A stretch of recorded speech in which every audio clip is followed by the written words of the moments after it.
നിങ്ങൾ പരിതപിക്കും, നിങ്ങൾ സഹതപിക്കും, നിങ്ങൾ ആത്മവിമർശനം നടത്തും, നിങ്ങൾ ദുഃഖിക്കും.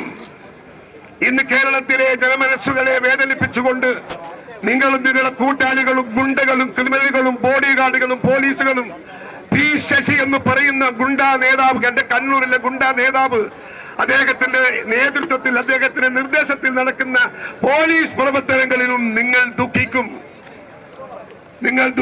നിങ്ങൾ വ്യസനിക്കും, നിങ്ങൾ പരിതപിക്കും എന്ന കാര്യത്തിൽ തർക്കമില്ല എന്ന് നിങ്ങളെ ഓർമ്മിപ്പിക്കാൻ എന്റെ ഈ പ്രസംഗത്തിലെ ആദ്യ വാക്കുകൾ ഞാൻ ഉപയോഗിക്കുകയാണ്.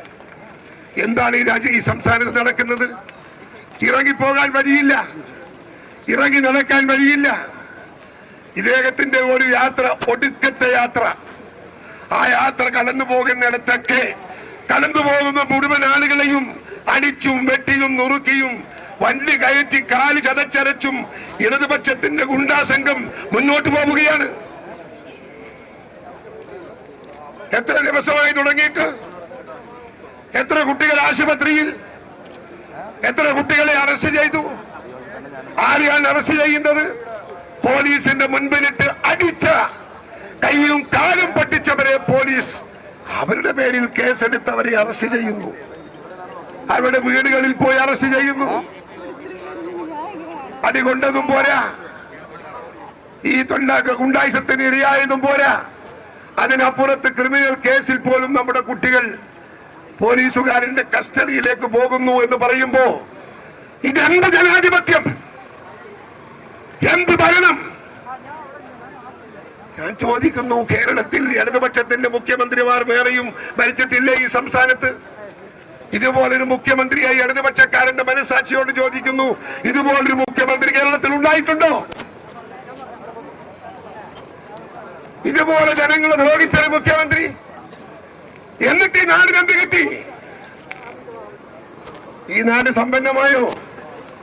ഈ നാട് പുരോഗതിയിലേക്ക് പോയോ? ഇദ്ദേഹം ഉണ്ടാക്കിയ വികസനം എന്താ? 8 കൊല്ലമായി അദ്ദേഹം ഭരിക്കുന്നു. എന്ത് വികസനം? ഉമ്മൻചാണ്ടിയെ കണ്ടുപഠിക്കണോ? ഉമ്മൻചാണ്ടി ഭരിച്ചപ്പോ ഈ നാടിനുണ്ടായ വികസനം 1, 2, 3 എണ്ണി പറയാൻ നേട്ടങ്ങളില്ലേ? കേരളത്തിൽ ആദ്യമായ 6 മെഡിക്കൽ കോളേജുകൾ, എറണാകുളത്ത് മെട്രോ ട്രെയിൻ,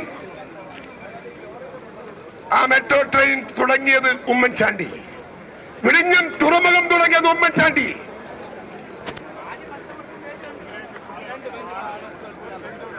കണ്ണൂർ വിമാനത്താവളം ഉമ്മൻചാണ്ടി. എറണാകുളത്ത് തന്നെ ടെക്നോ സ്മാർട്ട് സിറ്റി, എറണാകുളത്തെ സ്മാർട്ട് സിറ്റി ഇതൊക്കെ ഈ നാടിന്റെ വികസനത്തിന് ചിറക് വെച്ച ഓരോ അധ്യായങ്ങളാണ് ചരിത്രത്തിൽ. അതൊക്കെ നടപ്പിലാക്കിയ ഉമ്മൻചാണ്ടി ഈ നാണം കെട്ട പ്രവർത്തനം നടത്തിയിട്ടില്ല ഇവിടെ. ആ ഉമ്മൻചാണ്ടിയെ ജനങ്ങൾ ഹൃദയത്തിൽ കൊണ്ടു നടക്കുമ്പോ തങ്ങളെ കൊണ്ടുപോകുന്നത് നടന്നു പോകുന്ന തയഞ്ഞ ചെരുപ്പിന്റെ അടിയിലാണ് എന്ന് പിണറായി വിജയൻ ഓർക്കണം.